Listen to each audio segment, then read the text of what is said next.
पारदर्शी विकास समाचार पत्र और आरोग्य भारती के संयुक्त तत्वाधान में खाड़ेपुर नौबस्ता स्थित केडीकेएल इंटर कॉलेज में शुक्रवार को सीपीआर कार्डियोपल्मोनरी रिससिटेशन जागरूकता कार्यक्रम का आयोजन किया गया। कार्यक्रम का संचालन सुप्रसिद्ध चिकित्सक डॉक्टर सुनीत गुप्ता ने किया, जिन्होंने बच्चों को जीवन रक्षक तकनीक सीपीआर की विस्तृत जानकारी दी। डॉक्टर गुप्ता ने बताया कि आकस्मिक हृदय गति रुकने की स्थिति में तुरंत और सही तरीके से सीपीआर देना किसी व्यक्ति की जान बचाने में अत्यंत महत्वपूर्ण होता है। उन्होंने बच्चों को सीपीआर की प्रक्रिया, उसके चरणों और सावधानियों के बारे में व्यवहारिक प्रदर्शन के साथ जानकारी दी। तो पहली चीज सीपीआर क्या होता है, कोई बता सकता है? कुछ आइडिया है सीपीआर से? कुछ आइडिया नहीं है। CPR stands for cardiopulmonary resuscitation. Cardio मतलब हार्ट, ठीक है ना? कार्डियोग्राम होता है नहीं होता?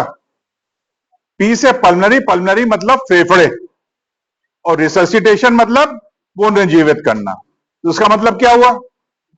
अगर किसी का दिल और फेफड़े काम करना बंद कर जाए तो उसको कैसे पुनर्जीवित, उसे सीपीआर कहते हैं। तो कौन सी स्थिति को क्या बोलेंगे कि जिसने अचानक दिल ने काम करना बंद कर दिया, फेफड़ों ने काम करना बंद कर दिया? आकस्मिक मृत्यु। कॉमन सेंस है, अगर सांस का रास्ता खुला रहेगा तभी तो फेफड़ों तक हवा जाएगी। अगर सांस का रास्ता नहीं खुला तो फेफड़ों तक हवा ही नहीं जाएगी। तो सांस का रास्ता खोलने का तरीका मैंने बताया, हेड टिल्ट, चिन लिफ्ट, यही बताया था। अब मुंह से मुंह लगा के इसको सांस दोगे तो क्या होगा? सब नाक से निकल जाएगी।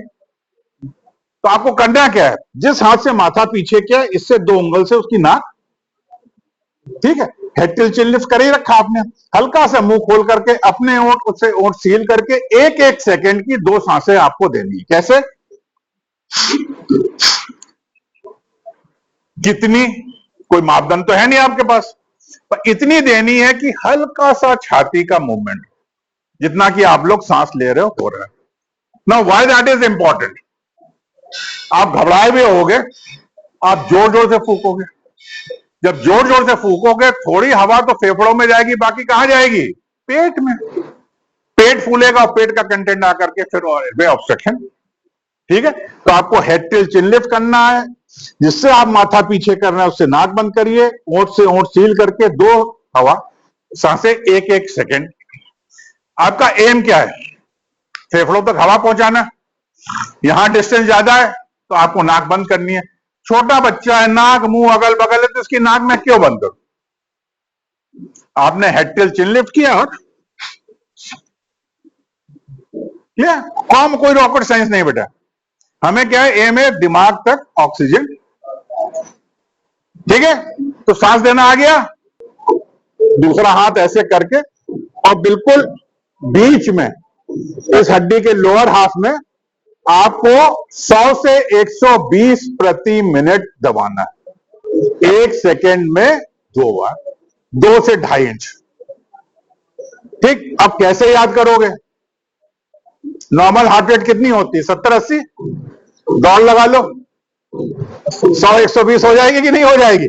आपको उतना ही रेट रखना है, ठीक है? याद रहेगा, ठीक है? 2 से 2.5 इंच ये देखा गया है कि एडल्ट में 2 से 2.5 इंच दबाएंगे, मैक्सिमम कार्डियक आउटपुट आपको मिलेगा, ठीक है? ऐसे 30 बार दबा करके आपको 2 बार सांस देनी है। कैसे?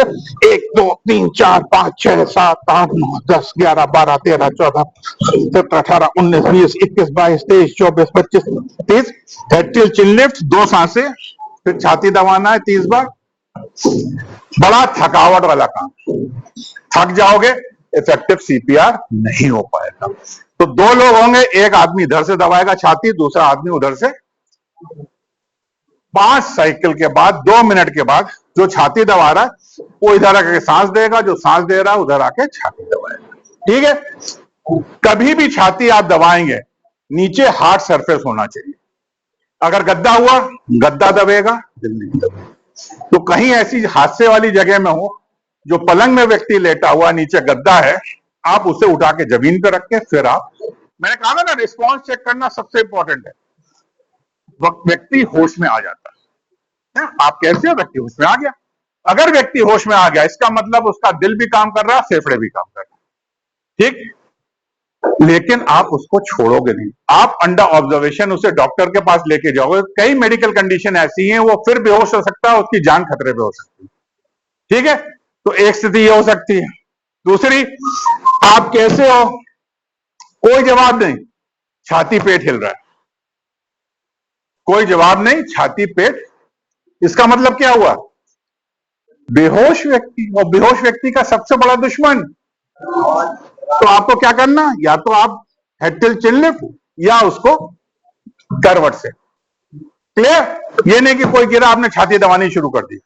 मैंने क्या कहा था, रिस्पॉन्स चेक करना ही सबसे इंपॉर्टेंट है। वही आप कैसे हो, कोई जवाब नहीं, छाती पेट हिल रहा है, आपको सांस का रास्ता, ठीक। अब तीसरी स्थिति क्या आ सकती है आपके, आप कैसे हो, कोई जवाब नहीं, छाती पेट नहीं हिल रहा, इसका मतलब उसका दिल भी काम नहीं कर रहा। आप सीपीआर शुरू करोगे, पहले छाती दबानी सी, फिर ए एयरवे खोलना, फिर B breathing, C A B.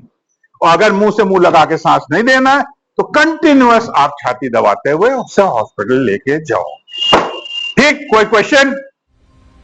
यह कार्यक्रम डॉक्टर सुनीत गुप्ता का 614वां सीपीआर जागरूकता सत्र रहा, जो उनकी जनहित में निरंतर चल रही सामाजिक पहल का हिस्सा है।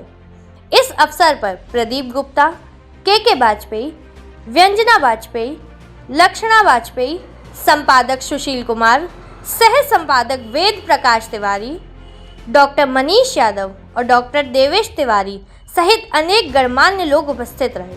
कार्यक्रम के अंत में विद्यालय प्रबंधन की ओर से के वाजपेयी ने डॉक्टर सुनीत गुप्ता का आभार व्यक्त किया।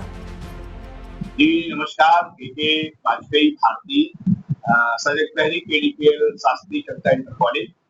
आज सरदार पटेल जी की जयंती के पावन अवसर पर विद्यालय सभागार में पारदर्शी समाचार पत्र एवं आरोग्य भारती के संयुक्त तत्वावधान में आज सीपीआर का कार्यक्रम आयोजित किया गया।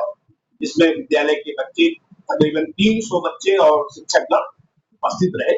और डॉक्टर सुनील जी ने सीपीआर कब देना चाहिए, कैसे देना चाहिए, किन परिस्थितियों में देना चाहिए, उसका बहुत सुंदर ढंग से बच्चों को उन्होंने सिखाने का काम किया।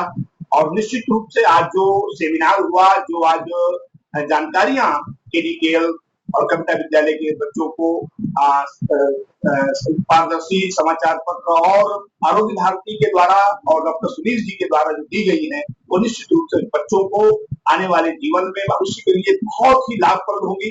बहुत ही मैं समझता हूँ कि जीवन को कैसे जिया जाए, उसको अपने पास पड़ोस में, अपने परिवार में, कहीं भी कोई भी ऐसी घटना होती है, उसको जीवन कैसे वापस दिया जाए, जीवन कैसे दिया जाए, आज बहुत सारी जानकारियां दी गई है। निश्चित रूप से हम बहुत बहुत बधाई देना चाहते हैं, बहुत बहुत शुभकामनाएं, धन्यवाद ज्ञापित करना चाहते हैं पारदर्शी समाचार पत्र और आरोग्य भारती और डॉक्टर सुनील जी और उनकी पूरी टीम का, कि आज हमारे विद्यालय के बच्चों को अपने सीपीआर कार्यक्रम की जानकारी दी और उनको पूरी तरह से प्रयोग भी कराया, प्रैक्टिकल के साथ में बच्चों को आज ये सीपीआर का कार्यक्रम हुआ। बहुत बहुत धन्यवाद, बहुत बहुत। आज यहाँ पे केडीके इंटर कॉलेज में सीपीआर का प्रोग्राम था, बच्चों का, सीनियर बच्चों का सीपीआर के बारे में बताना था।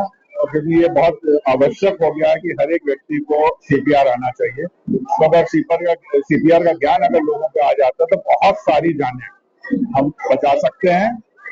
और ये सही एज है सीनियर स्टूडेंट्स को सिखाने की। तो अब तो एनसीईआरटी में 2-3 साल में ये सिलेबस में भी आ जाएगा।